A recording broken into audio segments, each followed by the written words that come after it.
ನಮಸ್ಕಾರ ಸ್ನೇಹಿತರೆ, ನಮ್ಮ ಅಶ್ವಿನಿ ಯೂಟ್ಯೂಬ್ ಚಾನಲ್ಗೆ ನಿಮ್ಮೆಲ್ಲರಿಗೂ ಹೃತ್ಪೂರ್ವಕ ಸ್ವಾಗತ. ಅನುರಾಗ ಅರಳಿತು ಕಥೆಯ ಮೊದಲನೇ ಅಧ್ಯಾಯ ನಿಮ್ಮೆಲ್ಲರಿಗೂ ಇಷ್ಟವಾಗಿದೆ ಅಂತ ಭಾವಿಸ್ತೇನೆ. ಹಾಗಿದ್ರೆ ಬನ್ನಿ ಸ್ನೇಹಿತರೆ, ಅಧ್ಯಾಯ 2 ಶುರು ಮಾಡೋಣ. ಎಕ್ಸ್ಕ್ಯೂಸ್ ಮೀ ಸರ್ ಎಂದು ಒಳಬಂದ ಸ್ನೇಹ. ಸರ್, ಇನ್ವೆಸ್ಟರ್ಸ್ ಕಡೆಯಿಂದ ಎಲ್ಲ ಫಾರ್ಮಾಲಿಟೀಸ್ ಪೂರ್ತಿಯಾಗಿ ಮುಗಿಸಿದ್ದೀವಿ.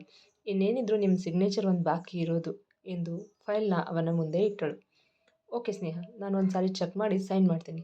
ಯು ಕ್ಯಾನ್ ಗೋ ನೌ ಎಂದ ತಕ್ಷಣ ಹೊರ ನಡೆದಳು ಸ್ನೇಹ. ನೀಲ್ ಹೇಗೆ ಅಂದರೆ ಯಾರನ್ನೂ ಅಷ್ಟು ಸುಲಭವಾಗಿ ಕಣ್ಣು ಮುಚ್ಚಿಕೊಂಡು ನಂಬುವವನಲ್ಲ. ಪ್ರತಿಯೊಂದು ವಿಷಯವನ್ನು ಕೂಲಂಕುಷವಾಗಿ ಪರಿಶೀಲನೆ ಮಾಡಿ ಮುಂದೆ ಹೆಜ್ಜೆ ಇಡುತ್ತಾನೆ. ಫೈಲ್ ಚೆಕ್ ಮಾಡಿ ಸ್ನೇಹನ ಕರೆದು ಸಿಗ್ನೇಚರ್ ಹಾಕಿ ಅವಳ ಕೈಗೆ ಕೊಡುತ್ತಾ, ಸ್ನೇಹ, ನೆಕ್ಸ್ಟ್ ಏನು ಪ್ರೋಗ್ರಾಮ್ ಎಂದು ಕೇಳಲು, ಸರ್, ಸೈಟ್ ವಿಸಿಟಿಂಗ್ ಇತ್ತು. ಒಂದೆರಡು ಕಡೆ ಸೈಟ್ ನೋಡಿದ್ದೀವಲ್ವಾ, ಆ ಸೈಟ್ ಓನರ್ನ ಮೀಟ್ ಮಾಡಬೇಕು ಎಂದಳು. ಓಕೆ ಎಂದವ ತನ್ನ ಕೈಯಲ್ಲಿ ಇರೋ ವಾಚ್ ನೋಡಿದ. ಗಂಟೆ 2 ಆಗಿತ್ತು. ಲಂಚ್ ಟೈಮ್ ಎಂದುಕೊಂಡವ, ಸ್ನೇಹ, ಡೂ ಒನ್ ಥಿಂಗ್, ಲಂಚ್ನ ನನ್ನ ಕ್ಯಾಬಿನಿಗೆ ಕಳಿಸಿ, ಕೆಲವೊಂದು ಫೈಲ್ಸ್ನ ಚೆಕ್ ಮಾಡೋದಿದೆ ಎಂದಾಗ, ಓಕೆ ಸರ್, ನಾನು ಕಳಿಸ್ಕೊಡ್ತೀನಿ ಎಂದು ಹೋದಳು. ಅಟೆಂಡರ್ನ ಕರೆದು ಕ್ಯಾಂಟೀನಿಂದ ಬಾಸ್ ಕ್ಯಾಬಿನ್ಗೆ ಲಂಚ್ ತಗೊಂಡು ಹೋಗಿ ಕೊಡಿ ಎಂದು ಹೇಳಿದರು. ಸರಿ ಮೇಡಮ್ ಎಂದ ಅಟೆಂಡರ್ ಲಂಚ್ ತಗೊಂಡು ಬರಲು ಕ್ಯಾಂಟೀನ್ಗೆ ಹೋದ. ಪ್ರಭಾಕರ್ ಅವರು ಲಂಚ್ ಮಾಡಲು ಕ್ಯಾಂಟೀನ್ಗೆ ಬಂದರು, ತಮ್ಮ ಮಗಳು ಸ್ನೇಹ ಜೊತೆ. ಡ್ಯಾಡ್, ಏನಂತಾರೆ ನಿಮ್ಮ ನೀಲ್ ಎಂದು ಕೇಳಿದಳು ನಗುತ್ತಾ. ನನ್ನ ನೀಲ್ ಅಷ್ಟೇ ಅಲ್ಲ, ಅವನು ನಿನ್ನ ಬಾಸ್ ಕೂಡ ಎಂದರು. ಅದು ನನಗೂ ಗೊತ್ತು ಡ್ಯಾಡ್, ಬೆಳಗ್ಗೆ ಬರ್ತಿದ್ದ ಹಾಗೆ ಏನೋ ಭಾರಿ ಮಾತುಕತೆ ನಡೀತಿತ್ತು ನಿಮ್ಮಿಬ್ಬರ ಮಧ್ಯೆ ಎನ್ನಲು, ಅದಾ, ನೀಲ್ ಮದುವೆ ಆಗೋದಕ್ಕೆ ಒಪ್ಪಿದ್ದಾನೆ ಎಂದು ಕೇಳಿ ಆಶ್ಚರ್ಯವಾಯಿತು.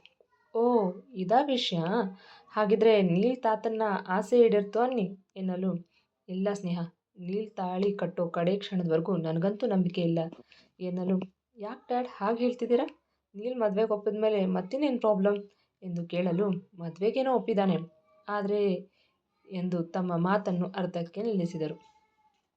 ಆದರೆ ಅವನು ಕೆಲವೊಂದು ಷರತ್ತುಗಳಿವೆಯಂತೆ, ಅದಕ್ಕೆ ಒಪ್ಪೋ ಹುಡುಗಿನ ಮದುವೆ ಆಗ್ತಾನಂತೆ ಎಂದು ಹೇಳುತ್ತಿದ್ದಂತೆ ಆಶ್ಚರ್ಯದಿಂದ, ಏನು ಷರತ್ತುಗಳಿವೆಯಾ, ಏನು ಷರತ್ತುಗಳು ಡ್ಯಾಡ್ ಎಂದು ಕಣ್ಣಳಿಸಿ ಕೇಳಿದಳು. ಅದನ್ನು ಇವತ್ತು ಸಂಜೆ ಮನೆಗೆ ಹೋಗ್ತೀನಲ್ಲ ಆವಾಗ ಗೊತ್ತಾಗತ್ತೆ ಎನ್ನಲು, ಹಾಗಿದ್ರೆ ನೀಲ್ಗೆ ಈ ಜನ್ಮದಲ್ಲಿ ಮದುವೆ ಆಗಲ್ಲ ಬಿಡಿ ಎಂದಳು ನಗುತ್ತಾ. ಯಾಕೆ ಸ್ನೇಹ ಹಾಗೆ ಹೇಳ್ತೀಯಾ ಎಂದು ಗೊಂದಲದಲ್ಲಿ ಕೇಳಲು, ಮತ್ತಿನ್ನೇನು ಡ್ಯಾಡ್, ಮದುವೆ ಅಂದರೆ ಅದೇನು ಕಾಂಟ್ರಾಕ್ಟಾ, ಕಂಡೀಷನ್ ಹಾಕೋಕೆ? ಫಸ್ಟ್ ಆಫ್ ಆಲ್ ಅವನಿಗೆ ಮದುವೆ ಅಂದ್ರೇ ಇಷ್ಟ ಇಲ್ಲ. ಹೇಗಾದರೂ ಮಾಡಿ ಈ ಮದುವೆಯಿಂದ ತಪ್ಪಿಸ್ಕೊಳ್ಳೋಕ್ಕೆ ಈ ಕಂಡೀಷನ್ ಅನ್ನೋ ಗೇಮ್ ಪ್ಲೇ ಮಾಡ್ತಿದ್ದಾನೆ ಅನ್ನಿಸ್ತಿದೆ.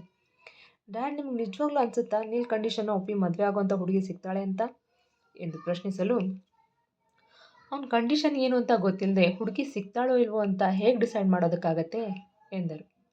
ಐ ಥಿಂಕ್ ಅವನಿಗೆ ಈ ಮದುವೆನೇ ಇಷ್ಟ ಇಲ್ಲ ಅಂದಮೇಲೆ ಅವ್ನ ಕಂಡೀಷನ್ ಕೂಡ ಹುಡುಗಿ ಒಪ್ಕೊಳ್ದೇ ಇರೋ ಥರಾನೇ ಇರುತ್ತೆ ಎಂದು ಹೇಳಿ ನಗುತ್ತಿರಲು, ಪ್ರಭಾಕರ್ ಅವರ ಮನಸ್ಸಿನಲ್ಲಿ ಒಂದು ವಿಚಾರ ಹಾದು ಹೋಯಿತು.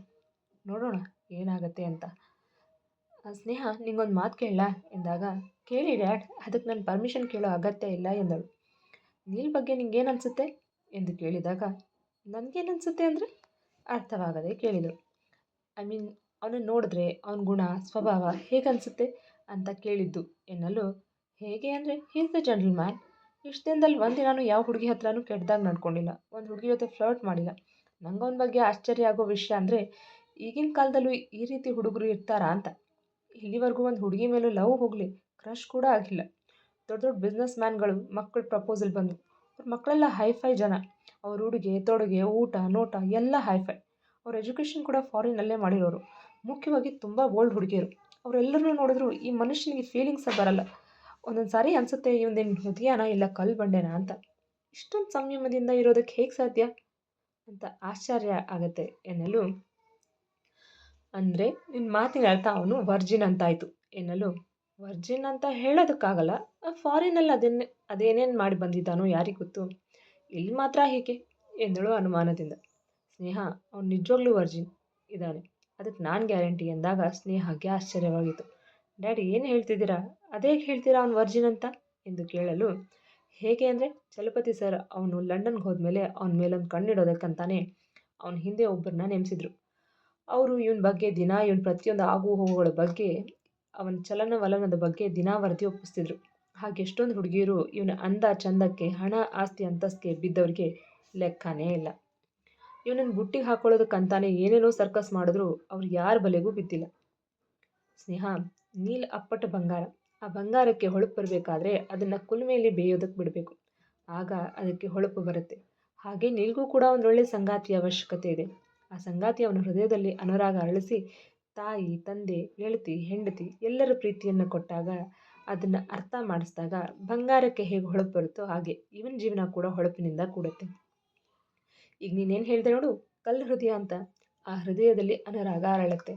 ಆಗ ನೀಲ್ ಅಪ್ಪಟ ಬಂಗಾರ ಆಗ್ತಾನೆ ಎನ್ನಲು, ಡ್ಯಾಡ್ ಇದನ್ನೆಲ್ಲ ನನಗೆ ಯಾಕೆ ಹೇಳ್ತಿದ್ದೀರಾ ಅಂತ ಅರ್ಥ ಆಗ್ತಿಲ್ಲ ಎಂದಳು ಗೊಂದಲದಿಂದ.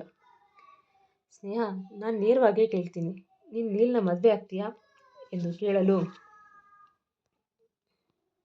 ಡ್ಯಾಡ್ ಏನು ಹೇಳ್ತಿದ್ದೀರಾ ನೀವು? ನಾನು ನೀಲ್ನ ಮದುವೆ ಆಗೋದಾ? ಡ್ಯಾಡ್ ಪ್ಲೀಸ್, ನೀಲ್ ಬಗ್ಗೆ ನನ್ನ ಮನಸ್ಸಲ್ಲಿ ಆ ಥರದ್ದು ಯಾವ ಭಾವನೆಗಳು ಇಲ್ಲ.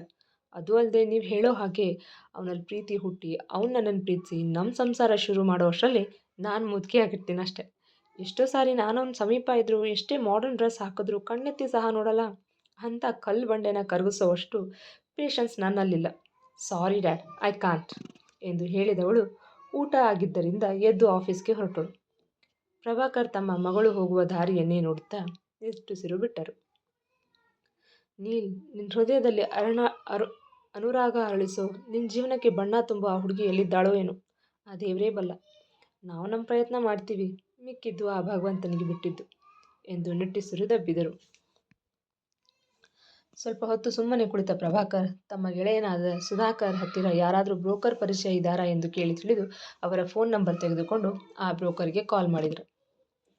ಹಲೋ, ಬ್ರೋಕರ್ ರಾಮಪ್ಪ ಅವ್ರು ಮಾತಾಡ್ತಾ ಇರೋದಾ ಎಂದು ಕೇಳಲು, ಹಲೋ ಹೌದು, ನಾನೇ ಬ್ರೋಕರ್ ರಾಮಪ್ಪ ಮಾತಾಡ್ತಾ ಇರೋದು ಎನ್ನಲು, ನನ್ನ ಹೆಸರು ಪ್ರಭಾಕರ್ ಅಂತ, ನಾನು ಚಲಪತಿ ಭಾರದ್ವಾಜ್ ಅವ್ರ ಮನೆಯಿಂದ ಮಾತಾಡ್ತಾ ಇರೋದು ಎನ್ನುತ್ತಿದ್ದ ಹಾಗೆ, ಅಯ್ಯೋ ಚಲಪತಿ ಭಾರದ್ವಾಜ್ ಅವ್ರ ಮನೆಯಿಂದನಾ, ಹೇಳಿ ನನ್ನಿಂದ ಏನಾಗಬೇಕಿತ್ತು ಎಂದು ಕೇಳಲು, ಅದು ಅವ್ರ ಮೊಮ್ಮಗನಿಗೆ ಹೆಣ್ಣು ನೋಡ್ತಿದ್ದೀವಿ, ನಿಮ್ಮ ಹತ್ರ ಒಳ್ಳೊಳ್ಳೆ ಹುಡುಗಿಯರ ಫೋಟೋ ಇದ್ದರೆ ತೊಗೊಂಡು ಸಂಜೆ ಭಾರದ್ವಾಜ್ ಮ್ಯಾನ್ಷನ್ಗೆ ಬನ್ನಿ, ಅಡ್ರೆಸ್ ಗೊತ್ತಿದೆ ತಾನೇ ಎಂದು ಕೇಳಲು, ಅಯ್ಯೋ ಸರ್, ಭಾರದ್ವಾಜ್ ಮಂತನ ಬಗ್ಗೆ ಯಾರಿಗೆ ಗೊತ್ತಿಲ್ಲ, ನಾನು ಸಂಜೆ ಫೋಟೋ ಮತ್ತು ಡೀಟೇಲ್ಸ್ ತೊಗೊಂಡು ಬರ್ತೀನಿ ಎಂದು ಕಾಲ್ ಕಟ್ ಮಾಡಿದ ತಕ್ಷಣ ಪ್ರಭಾಕರ್ ಆಫೀಸ್ ಒಳಗಡೆ ಹೋದರು. ಪ್ರಭಾಕರ್ ಅವರು ನೀಲ್ ಕ್ಯಾಬಿನ್ಗೆ ಬಂದು, ನೀಲ್ ಸಂಜೆ ಸ್ವಲ್ಪ ಬೇಗ ಮನೆಗೆ ಹೋಗೋಣ ಎಂದರೆ, ನೀಲ್ ಯಾವುದೋ ಫೈಲ್ ನೋಡುತ್ತಿದ್ದವ ಅವರ ಮಾತು ಕೇಳಿ ತಲೆ ಎತ್ತಿ ನೋಡಿದ, ಏನು ಎನ್ನುವಂತೆ. ನೀಲ್, ಅದು ಸಂಜೆ ಬ್ರೋಕರ್ ಮನೆಗೆ ಬರ್ತಿದ್ದಾರೆ ಹುಡುಗಿರ ಫೋಟೋಸ್ ತೊಗೊಂಡು, ಅದಕ್ಕೆ ಬೇಗ ಹೋಗೋಣ ಅಂದಿದ್ದು ಎನ್ನಲು, ಇಷ್ಟು ಬೇಗ ಬ್ರೋಕರ್ಗೆ ಹೇಳಿದ್ರಾ ಎಂದು ಆಶ್ಚರ್ಯದಿಂದ ಕೇಳಿದ. ಹ್ಞೂ ನೀಲ್, ಸರ್ ಕಾಲ್ ಮಾಡಿ ನಿನಗೆ ಹೆಣ್ಣು ನೋಡೋದಕ್ಕೆ ಶುರು ಮಾಡು ಅಂದರು, ಅದಕ್ಕೆ ಬ್ರೋಕರ್ಗೆ ಬರೋದಕ್ಕೆ ಹೇಳಿದ್ದೀನಿ ಎನ್ನಲು, ಅಂಕಲ್ ಹುಡುಗಿ ಫೋಟೋ ನೋಡೋದೆಲ್ಲ ನೀವುಗಳೇ ಮಾಡಿ, ನಿಮಗೆ ಇಷ್ಟ ಬಂದ ಹುಡುಗಿನ ಸೆಲೆಕ್ಟ್ ಮಾಡಿ ಹೇಳಿ, ಆಗ ನನ್ನ ಕಂಡೀಷನ್ಗೆ ಒಪ್ಕೊಂಡ್ರೆ ಅವಳಿಗೆ ನಾನು ತಾಳಿ ಕಟ್ತೀನಿ ಎನ್ನಲು, ಅದು ಹೇಗಾಗುತ್ತೆ ನೀಲ್, ಮದುವೆ ಆಗೋ ನೀನು, ಹುಡುಗಿ ನಿನಗೆ ಇಷ್ಟ ಆಗಬೇಕು ಮೊದಲು ಎಂದರೆ, ಅಂಕಲ್ ಹೇಳಿದ್ನಲ್ಲ, ನನಗೆ ಇದೆಲ್ಲ ಗೊತ್ತಾಗಲ್ಲ, ತಾತ ನೀವು ಸೆಲೆಕ್ಟ್ ಮಾಡಿ ಹೇಳಿ ಆಮೇಲೆ ನೋಡೋಣ ಎಂದವನ ಮಾತಿಗೆ, ಹಾಗಲ್ಲ ನೀಲ್ ಅದು ಎಂದು ಮುಂದೆ ಹೇಳೋದಕ್ಕೆ ಹೋದ ಪ್ರಭಾಕರ್ ಅವರನ್ನು ತಡೆದು, ನೀಲ್ ತನ್ನ ಅಂಗೈಯವರ ಮುಖದ ಮುಂದೆ ಹಿಡಿದು, please stop this topic uncle ಎಂದ. ಸರಿ ಬಿಡು ನೀಲ್, ಸರ್ಗೆ ಹೇಳ್ತೀನಿ ಎಂದು ಚಲಪತಿಯವರಿಗೆ ಕಾಲ್ ಮಾಡಿದ ಪ್ರಭಾಕರ್ ಕಾಲ್ನ ಸ್ಪೀಕರ್ಗೆ ಹಾಕಿದ. ಹಲೋ ಹೇಳು ಪ್ರಭಾಕರ್ ಎನ್ನುತ್ತಿದ್ದ ಹಾಗೆ, ಸರ್ ಅದು ಸಂಜೆ ಮನೆಗೆ ಬ್ರೋಕರ್ ರಾಮಪ್ಪ ಕೆಲವೊಂದು ಹುಡುಗಿಯರ ಫೋಟೋಸ್ ತೊಗೊಂಡು ಬರ್ತಾನಂತೆ, ನೀವು ನೋಡಿ ನಿಮ್ಗೆ ಯಾವ ಹುಡುಗಿ ಇಷ್ಟ ಆಗ್ತಾಳೆ ಅಂತ ಹೇಳಿ, ಆ ಹುಡುಗಿ ಡೀಟೇಲ್ಸ್ ಕಲೆಕ್ಟ್ ಮಾಡ್ತೀನಿ ಎಂದ ಪ್ರಭಾಕರ್ ಮಾತಿಗೆ, ಯಾಕೆ ಪ್ರಭಾಕರ್, ನೀನು ನೀಲ್ ಬರೋದಿಲ್ವಾ ಎಂದು ಕೇಳಲು, ಸರ್ ನಾನು ಬರ್ತೀನಿ, ಆದರೆ ನೀಲ್ ಬರೋದು ಡೌಟ್ ಎನ್ನಲು, ನೀಲ್ ಬರಲ್ವಾ ಯಾಕೆ ಎಂದು ಕೇಳಿದರು. ಅಯ್ಯೋ ತಾತ, ನಂಗೆ ಸ್ವಲ್ಪ ಸೈಟ್ ವಿಸಿಟಿಂಗ್ ಹೋಗೋದಿದೆ, ಅದಕ್ಕೆ ಮನೆಗೆ ಬರೋದು ಲೇಟ್ ಆಗುತ್ತೆ ಎಂದರೆ, ಅದೆಲ್ಲ ಆಗಲ್ಲ ನೀಲ್, ನೀನು ಪ್ರಭಾಕರ್ ಇಬ್ಬರು ಬನ್ನಿ. ತಾತ ನಂಗೆ ಕೆಲಸ ಇದೆ, ನೀವು ಯಾವುದಾದ್ರೂ ಒಂದು ಹುಡುಗಿನ ಸೆಲೆಕ್ಟ್ ಮಾಡಿ, ನಾನು ಅವಳಿಗೆ ತಾಳಿ ಕಟ್ತೀನಿ ಎನ್ನಲು, ನೀಲ್ ಸಂಜೆ ಬೇಗ ಬರ್ತಿದ್ಯಾ ಅಷ್ಟೆ ಎಂದು ಕಾಲ್ ಕಟ್ ಮಾಡಿದ ತಕ್ಷಣ, ಛೇ ಈ ತಾತ ಒಬ್ಬರು ಹಿಡಿದಿದ್ದೇ ಹಠ, ಯಾವಾಗಲೂ ತಮ್ಮ ಮಾತೇ ನಡಿಬೇಕು ಅಂತಾರೆ ಎಂದ ಅಸಮಾಧಾನದಿಂದ. ಮುಂದುವರಿಯುವುದು. ಕೇಳಿದ್ರಲ್ವಾ ಸ್ನೇಹಿತರೆ, ಅನುರಾಗ ಅರಳಿತು ಕಥೆಯ 2ನೇ ಅಧ್ಯಾಯ. ಈ ಸಂಚಿಕೆ ನಿಮಗೆ ಇಷ್ಟವಾಗಿದ್ದರೆ ಒಂದು ಲೈಕ್ ಕೊಡಿ, ನಿಮ್ಮ ಅಭಿಪ್ರಾಯವನ್ನು ಕಮೆಂಟ್ನಲ್ಲಿ ತಿಳಿಸಿ. ಹಾಗೆ ಇನ್ನೂ ಯಾರೆಲ್ಲ ನಮ್ಮ ಚಾನಲ್ನ ಸಬ್ಸ್ಕ್ರೈಬ್ ಮಾಡಿಲ್ವೋ ಈಗಲೇ ಸಬ್ಸ್ಕ್ರೈಬ್ ಮಾಡ್ಕೊಳ್ಳಿ, ಪಕ್ಕದಲ್ಲಿರೋ ಬೆಲ್ ಐಕಾನ್ ಒತ್ತೋದನ್ನು ಮರಿಬೇಡಿ. ಹಾಗೆ ಮುಂದಿನ ಅಧ್ಯಾಯದಲ್ಲಿ ಮತ್ತೆ ಸಿಗೋಣ. ಧನ್ಯವಾದಗಳು.